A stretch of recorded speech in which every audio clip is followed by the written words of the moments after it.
नमस्कार स्टूडेंट्स, आप सभी का स्वागत है मेरी नेक्स्ट वीडियो में। लास्ट वीडियो में मैंने आपको क्यूज बताई थी।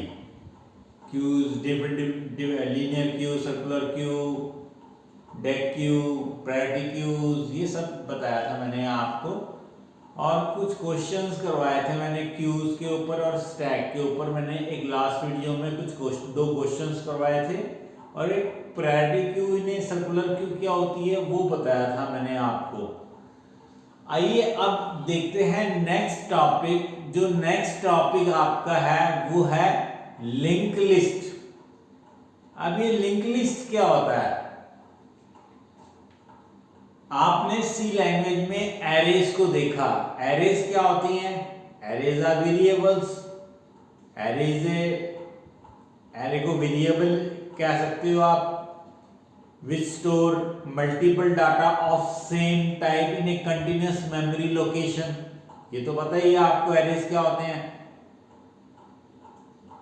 स्टैक देखा आपने, स्टैक देखा, क्यूज देखा। स्टैक और क्यूज की इंप्लीमेंटेशन कैसे करी थी हमने? With the help of arrays. लेकिन एरेज का सबसे बड़ा डिसएडवांटेज क्या है? Array is fixed in size. Array size should be mentioned before compile time। compile time पे कंपाइलर को पता होना चाहिए कि एरे का कितना साइज है। डायनेमिक एरे, अगर आप रन टाइम पे एरे का साइज इंक्रीज करना चाहो तो आप इंक्रीज नहीं कर सकते। तो सबसे बड़ी लिमिटेशन एरेज की यही है कि एरेज आपके फिक्स साइज की मेमोरी बनाते हैं, जिसके कारण या तो मेमोरी ज्यादा डाटा स्टोर करना है तो मेमोरी कम पड़ जाती है, और कम डाटा स्टोर करते हैं तो मेमोरी वेस्ट होती है। तो इस डिसएडवांटेज ऑफ एरे को ध्यान में रखते हुए कुछ ऐसा लिस्ट होनी चाहिए जो आपके डाटा के अकॉर्डिंग ग्रो कर सके। अगर आपके 100 वैल्यूज हैं तो 100 ब्लॉक बन जाए। अगर 50 वैल्यूज हैं तो 50 ब्लॉक बन जाए। अगर 200 वैल्यूज हैं तो 200 ब्लॉक्स बन जाए। यानी रन टाइम पे जितना डाटा आप एंटर करते हो उतने ही ब्लॉक्स बन जाए। कुछ ऐसा होना चाहिए। तो रन टाइम पे अगर आपने डाटा के अकॉर्डिंग ब्लॉक्स बनाने हैं, इसलिए आपकी लिंक लिस्ट का कंसेप्ट बनाया गया। यानी जैसे एरेज तो आपको पता है ऐसे ये ब्लॉक्स बन जाते हैं, कंटिन्यूअस मेमोरी बन जाती है और इन ब्लॉक की इंडेक्सिंग हो जाती है। इंडेक्सिंग कहाँ जाती है? 0 से लेके n-1 तक जाती है।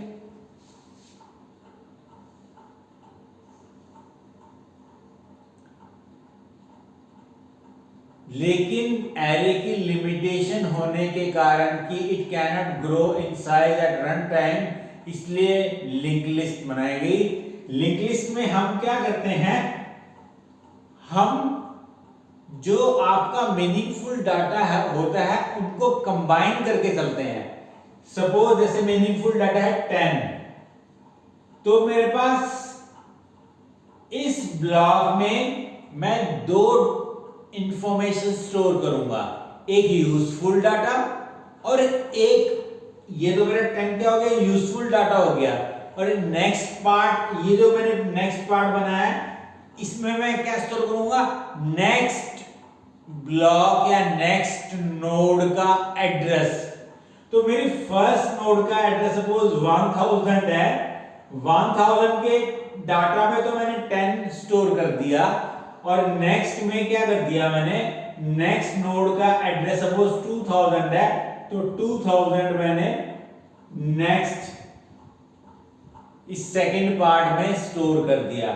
ऐसे 2000 में मेरा डाटा में मेरा 20 आ गया, और इस नेक्स्ट पार्ट में मेरा नेक्स्ट नोड का एड्रेस आ गया। सपोज 3000 है, तो 3000 20 के सेकंड पार्ट में या नेक्स्ट पार्ट में आ गया। ऐसे ही ये 30 है, और 30 के बाद अगर आगे कोई डाटा नहीं है तो नल स्टोर कर दूंगा। नल का मतलब जीरो स्टोर करेंगे हम। जिस नोड के नेक्स्ट ये 10 डाटा पार्ट है और एड्रेस पार्ट को हम नेक्स्ट पार्ट कहते हैं। तो नेक्स्ट पार्ट में अगर नल पड़ा है तो उस नोड के आगे आपका डाटा एग्जिस्ट नहीं करता। तो ये लिंक लिस्ट बन गई। ये मेरी 10 वाली फर्स्ट नोड है, ये सेकंड नोड है, ये थर्ड नोड है। जबकि एरेज में क्या स्टोर करते हैं, सिर्फ हम डाटा ही स्टोर करते हैं। डाटा जो मैंने 10, 20, 30 डाटा ही स्टोर करते हैं। जो एड्रेस है नेक्स्ट नोड का वो स्टोर नहीं करते हैं। तो एरे की लिमिटेशन को किसने रिमूव किया? फिक्स मेमोरी साइज की लिमिटेशन को किसने रिमूव किया? लिंक लिस्ट ने रिमूव किया। पर एरेज के एडवांटेजेस भी है। एरेज के क्या एडवांटेजेस हैं? Accessing of data is fast in arrays, whereas in linked list accessing of data is slow in linked list. Suppose मुझे 30 एक्सेस करना है तो मैं क्या डायरेक्टली एक्सेस कर सकता हूं? नहीं कर सकता। मुझे 10 से शुरू करना पड़ेगा और ट्रैवर्सिंग करनी पड़ेगी।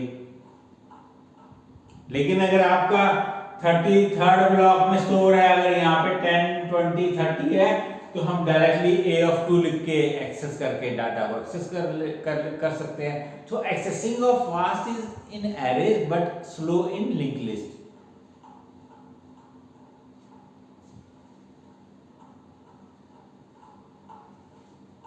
तो आपको पता होना चाहिए कि लिंक लिस्ट क्यों बनाएंगे, so that we can store as much data as required at run time पे जितना डाटा आपका है उसकी रिक्वायरमेंट के अकॉर्डिंग ही आपका सारा डाटा एडजस्ट हो जाए।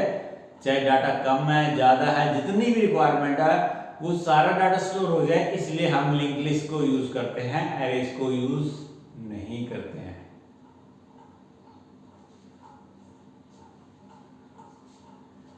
अब लिंक लिस्ट भी जो होती हैं कई तरह की होती हैं। पहली लिंक लिस्ट क्या होती है? Singly link list, singly link list. Second क्या होती है? डबली लिंक लिस्ट। थर्ड क्या होती है? सर्कुलर लिंक लिस्ट, सर्कुलर होती है। और चौथी क्या होती है? सर्कुलर डबली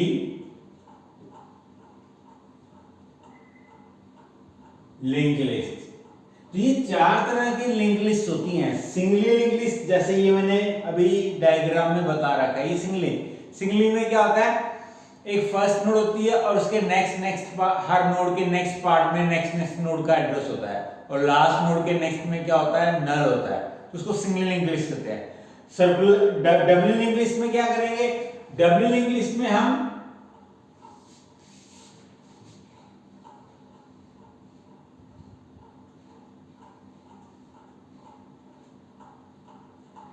डबल लिंक लिस्ट में डाटा होगा और एक नेक्स्ट पार्ट होगा और एक प्रीवियस पार्ट होगा। नेक्स्ट पार्ट में नेक्स्ट नोड का एड्रेस और प्रीवियस में प्रीवियस नोड का एड्रेस। तो ये double link list by directional होती हैं।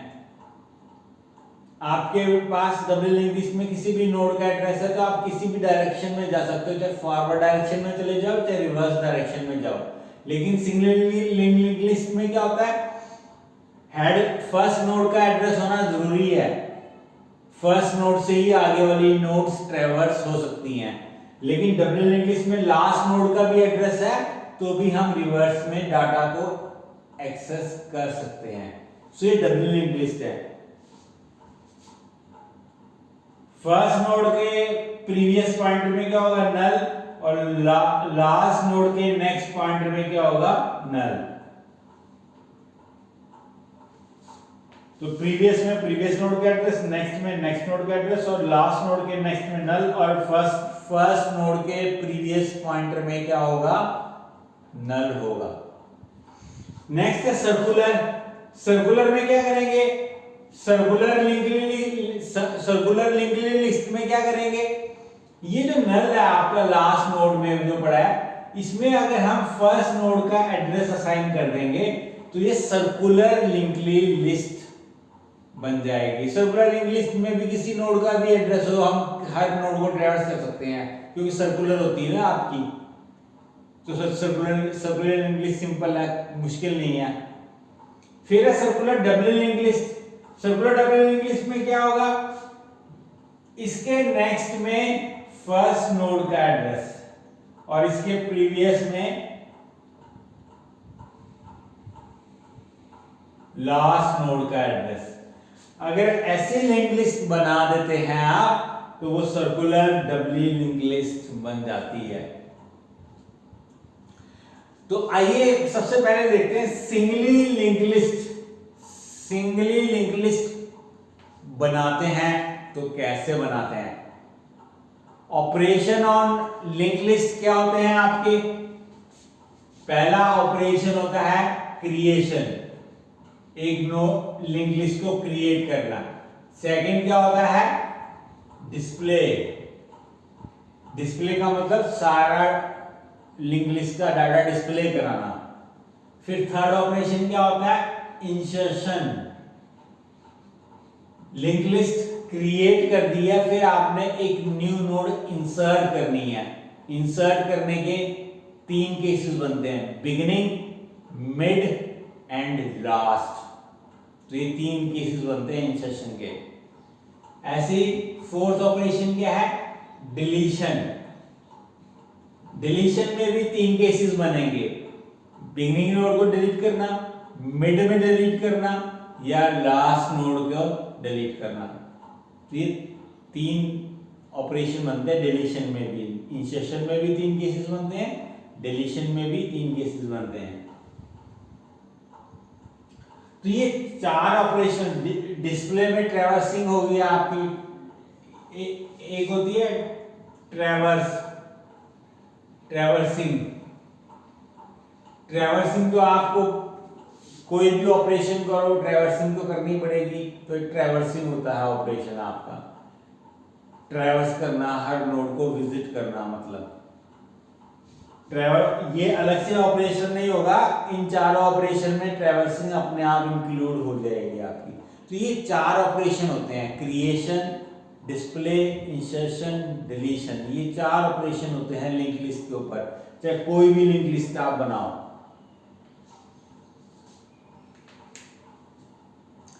आइए अब देखते हैं सिंगली लिंक लिस्ट की क्रिएशन और डिस्प्ले। क्रिएशन और डिस्प्ले, जब सिंगली लिंक लिस्ट बनाऊंगा तो मेरी फर्स्ट नोड का एड्रेस एक पॉइंटर के पास स्टोर होगा और उस पॉइंटर का नाम क्या होगा, या तो फर्स्ट रख लो या हेड रख लो। हेड नोड के पास सिंगली लिंक लिस्ट में क्या होता है, फर्स्ट नोड का एड्रेस होता है, ताकि हम आगे वाली नोड को ट्रैवर्स कर सकें, विजिट कर सकें। तो आइए पहले देखते हैं सिंगली लिंक लिस्ट के क्रिएशन कैसे होगी और डिस्प्ले कैसे होगा। वो मैंने बोर्ड पे समझाने की आप लोगों को कोशिश करी है। तो ये स्टार्टिंग में क्या है, header file std8.h stdlib.h। Link list को जब भी आपने इंप्लीमेंट करना है तो स्ट्रक्चर के थ्रू इंप्लीमेंट होगा। स्ट्रक्चर के थ्रू, स्ट्रक्चर क्या होते हैं, correct user defined data type होता है सी लैंग्वेज के अंदर, और स्ट्रक्चर के अंदर मेंबर्स डिक्लेयर करते हो। हेट्रोजीनियस डाटा टाइप है आपका स्ट्रक्चर, एक इंटीजर हो सकता है, दूसरा फ्लोट हो सकता है, डबल हो सकता है, कैरेक्टर हो सकता है, जिस मर्जी टाइप के मेंबर हो सकते हैं स्ट्रक्चर के अंदर। तो स्ट्रक्चर के थ्रू हम लिंक लिस्ट को रिप्रेजेंट करते हैं, बनाते हैं मतलब। तो स्ट्रक्चर बनाया मैंने नोड नाम का, किस नाम का बनाया, नोड नाम का। इसके अंदर 2 मेंबर डिक्लेयर किए, एक डाटा इंटीजर टाइप का वेरिएबल जिसमें मेरा मीनिंगफुल डाटा स्टोर होगा, और एक next pointer to structure node, pointer next to structure node. एक नेक्स्ट क्या बना, एक पॉइंटर वेरिएबल बना 4 बाइट्स का या 8 बाइट्स का, डिपेंड करता है कौन सा कंपाइलर आप यूज करते हो। और उस पॉइंटर के पास, वो पॉइंटर का डाटा टाइप क्या है, स्ट्रक्चर नोड, यानी एक स्ट्रक्चर टाइप के मेमोरी का या वेरिएबल का ही एड्रेस स्टोर करेगा नेक्स्ट पॉइंटर आपका। जब आपके एक स्ट्रक्चर के अंदर उसी स्ट्रक्चर का पॉइंटर आ जाए, उसको कहते हैं self referential structure. Self referential structure, self referential structure किसे कहते हैं, जब एक स्ट्रक्चर के अंदर आप एक ऐसा पॉइंटर वेरिएबल डिक्लेयर कर दो जिसका डाटा टाइप उसी स्ट्रक्चर टाइप का है, उसको कहते हैं सेल्फ रेफरेंशियल स्ट्रक्चर। ये इंपॉर्टेंट है, आपको पता होना चाहिए। ये जैसे है तो सीधी चीजें सारी, लेकिन फिर भी आपको ये सारी चीजें पता होना चाहिए लिंक लिस्ट को इंप्लीमेंट करने के लिए। अब उसके बाद मैंने क्या किया, एक स्ट्रक्चर नोड टाइप का पॉइंटर बनाया हेड। हेड भी 4 बाइट का या 8 बाइट का पॉइंटर बनेगा। ये ग्लोबल पॉइंटर है, ग्लोबल, तो ग्लोबल वेरिएबल और ऑलवेज इनिशियलाइज टू 0, तो 0 इसमें पॉइंटर वेरिएबल में अपने आप चला जाएगा, 0 मुझे असाइन करने की जरूरत नहीं है। जो नल मैक्रो होता है सी लैंग्वेज के अंदर, इसकी वैल्यू क्या होती है, नल मैक्रो सिंबॉलिक कांस्टेंट की वैल्यू क्या होती है, 0 ही होती है। तो मैं नल बोलूं चाहे 0 बोलूं, आप समझ जाना।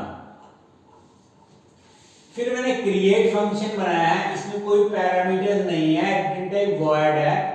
एक n वेरिएबल, इंटीजर वेरिएबल बनाया है, p और q 2 पॉइंटर वेरिएबल बनाया है स्ट्रक्चर नोड टाइप के।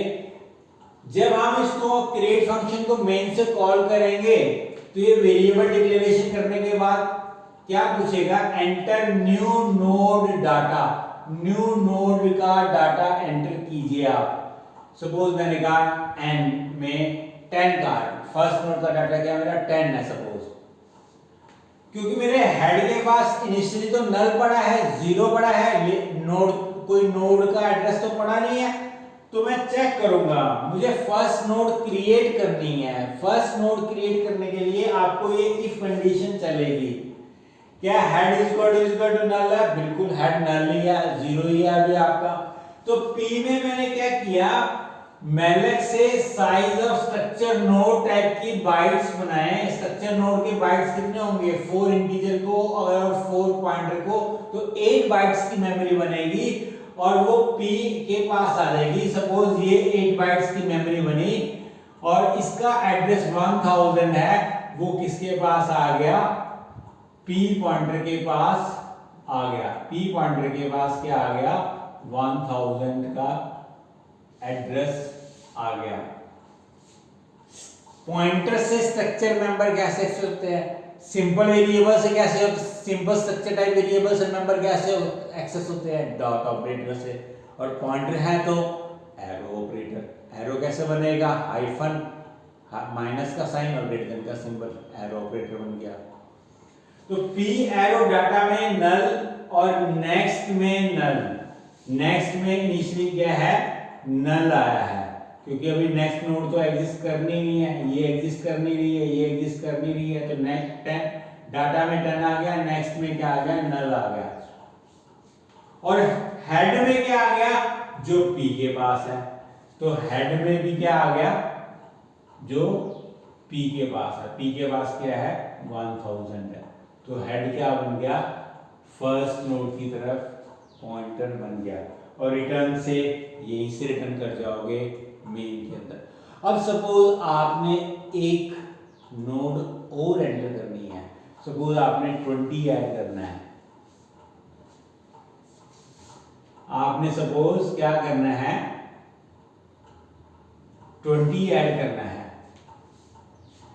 तो ये फंक्शन दोबारा कॉल होगा, वेरिएबल्स दोबारा से डिक्लेयर होंगे, एन में मैंने क्या बोला, अब न्यू नोड डाटा में क्या बोला 20। अब 20 क्या हेड नल है, हेड नल नहीं है, हेड में तो 1000 पड़ा है तो इफ के अंदर नहीं जाएगा, एल्स में जाएगा। क्यू हेड, क्यू के पॉइंटर के पास हेड वाला एड्रेस आ जाएगा, डाटा आ जाएगा, हेड के पास क्या पड़ा है 1000 पड़ा है। अब क्योंकि लिंक लिस्ट में एक ही नोड है, एक भी हो सकती है, एक से ज्यादा भी हो सकती है, तो हमें ऐसी नोड सर्च करनी पड़ेगी लिंक लिस्ट में जिसके नेक्स्ट में नल पड़ा है, क्योंकि जिसके नेक्स्ट में नल पड़ा है उसके आगे ही हम न्यू नोड एंटर कर सकते हैं। तो हमें ट्रैवर्सिंग करनी पड़ेगी, उस नोड को सर्च करना पड़ेगा और जिसके नेक्स्ट में नल पड़ा है उस नोड का एड्रेस रिट्रीव करना पड़ेगा आपको। तो क्यू हेड से चलेगा, while q of next not equal to null, q के पास क्या है, q के पास क्या आ गया है हेड, यानी 1000 ही आ गया है और 1000 का नेक्स्ट में क्या पड़ा है नल पड़ा है। अभी तो एक ही नोड है तो नेक्स्ट क्यू के नेक्स्ट में क्या पड़ा है नल पड़ा है, तो ये while कंडीशन क्या हो जाएगी स्टार्टिंग में ही फॉल्स हो जाएगी। इस while के अंदर नहीं जाओगे, q ऑफ नेक्स्ट नहीं करेगा, वो नहीं करेगा।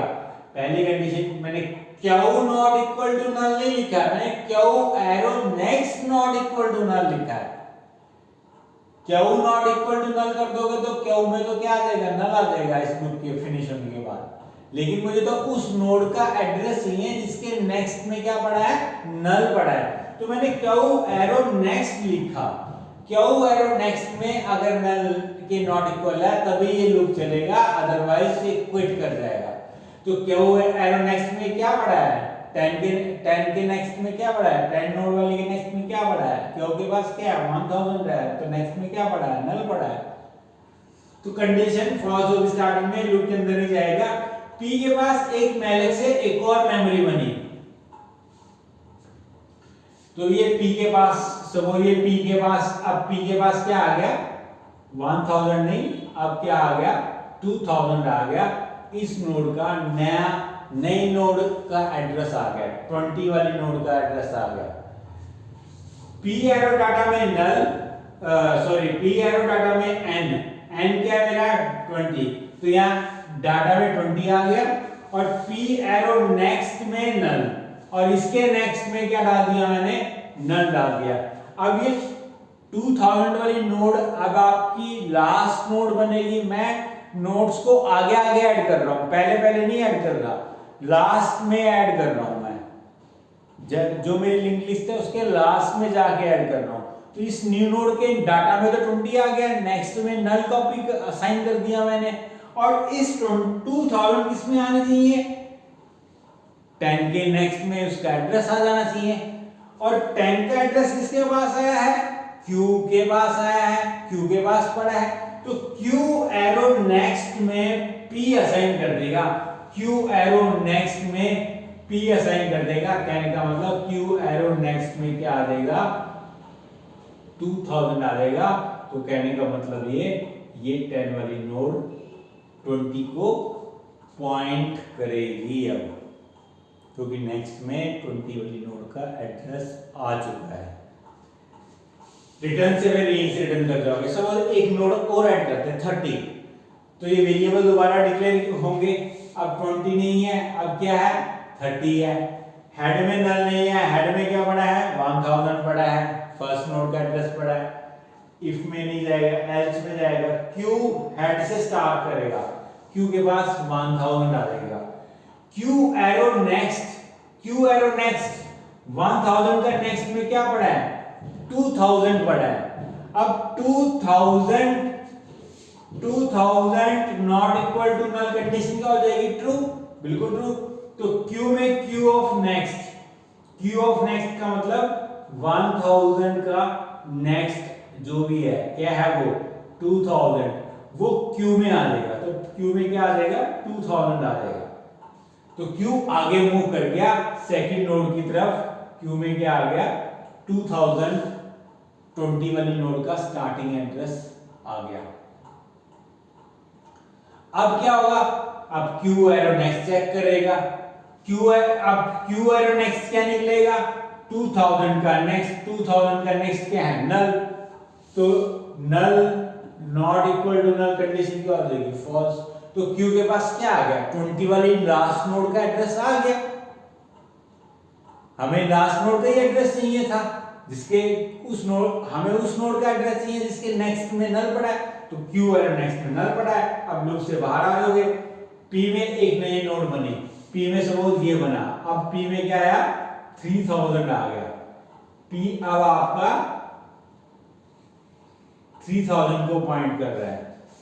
डाटा में एन असाइन किया यानी 30 असाइन किया, नेक्स्ट में नल असाइन किया, नेक्स्ट में नल आ गया, और क्यू एरो नेक्स्ट, अब क्यू के पास क्या आ गया था, 2000 के नेक्स्ट में पी असाइन कर देगा, और पी क्या है मेरा 3000, तो 3000 कहने का मतलब 20 के नेक्स्ट में आ जाएगा, और रिटर्न से फिर रिटर्न कर जाओगे। तो ऐसे आपकी ये नोड्स को नेक्स्ट नेक्स्ट नेक्स्ट करते हुए, नेक्स्ट क्यू एरो नेक्स्ट जब नल आ जाएगा, उस नेक्स्ट में आपकी नई नोड बनाएगा, डाटा असाइन करेगा, और नेक्स्ट पी को और क्यू एरो नेक्स्ट में असाइन कर देंगे। ऐसे लिंक लिस्ट बनती, सिंगल लिंक लिस्ट बनती जाएगी आपकी।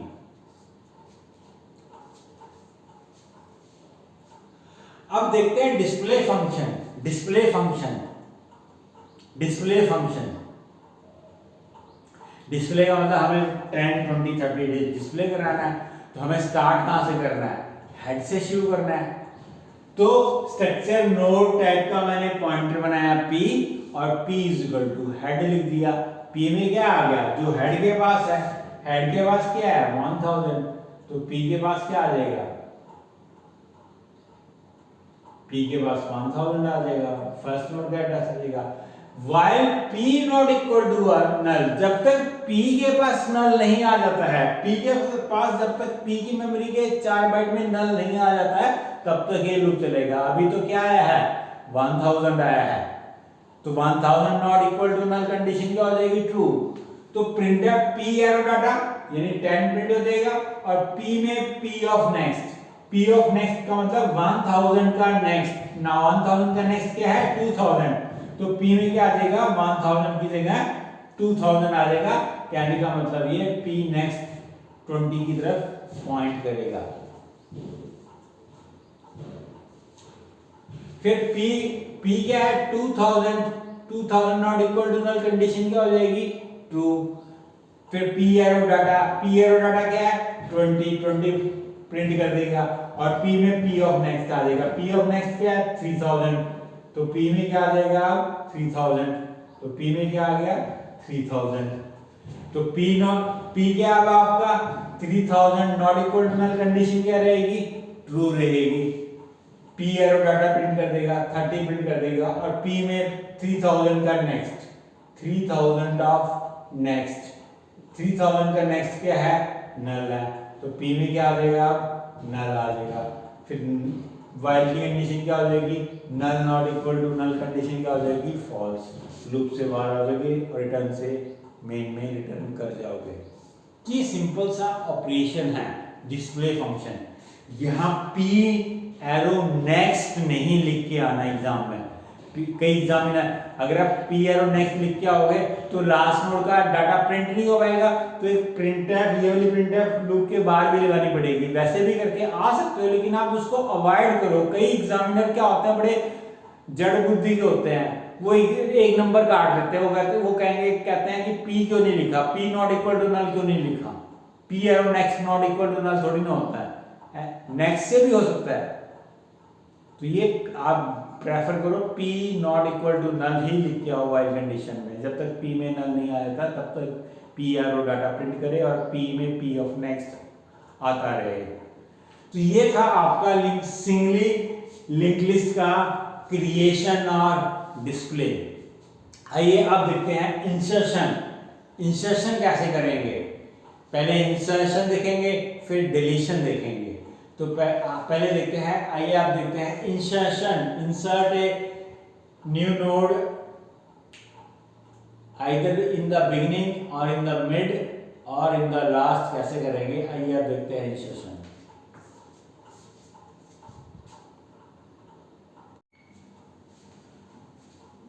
स्टूडेंट इंसर्शन मैं आपको नेक्स्ट वीडियो में बताऊंगा, नहीं तो ये वीडियो बहुत लेंथी हो जाएगी। तो इस वीडियो में मैं क्रिएशन और डिस्प्ले ही बता रहा हूँ, सिंगली लिंक लिस्ट का क्रिएशन कैसे करते हैं और डिस्प्ले कैसे करते हैं। मैंने आपको अभी जो क्रिएशन बताया है उसमें जब भी हम नोड ऐड करते हैं तो हम ट्रैवर्सिंग का मैंने एक लूप के थ्रू बताया है। एक अनदर वे भी है क्रिएशन का, थोड़ा सिंपल है और शॉर्टकट वे है, स्मार्ट वे है थोड़ा सा।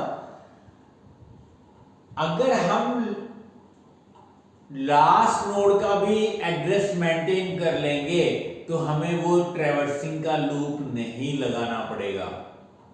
तो मैंने क्या किया, ये तो आपको पता ही है, stdio.h, stdlib.h, node structure, head pointer बनाया था, एक मैंने पॉइंटर और बना दिया ग्लोबल लास्ट पॉइंटर।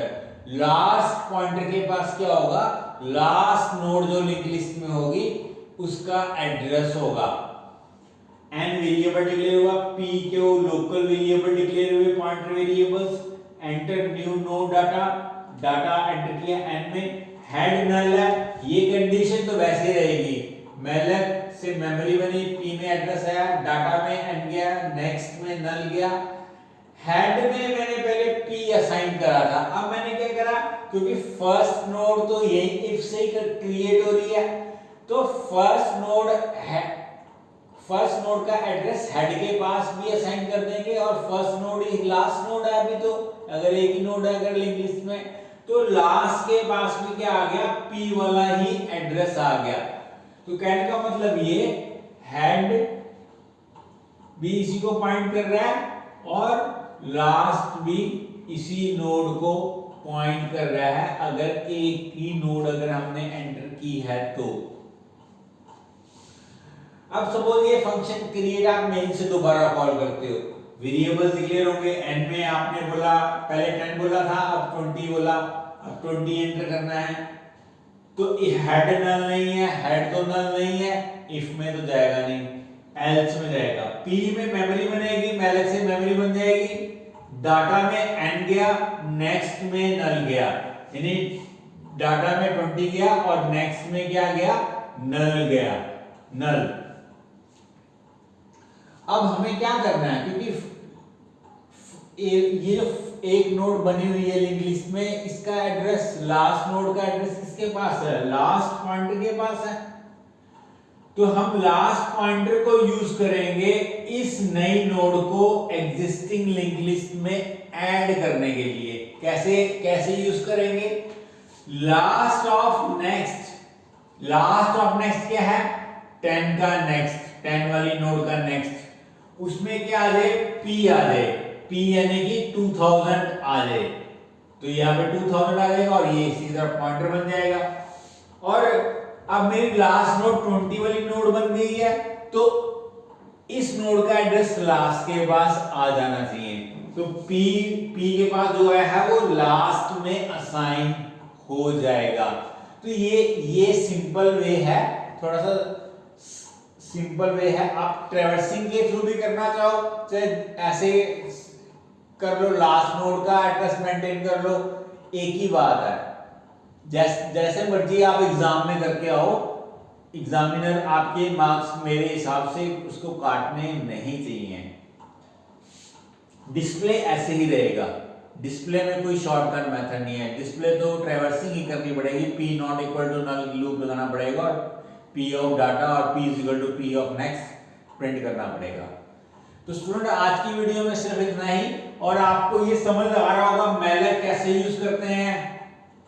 मैलक जो फंक्शन है ये stdlib.h हेडर फाइल में डिक्लेयर्ड है, तो वो हेडर फाइल इंक्लूड करनी पड़ेगी आपको।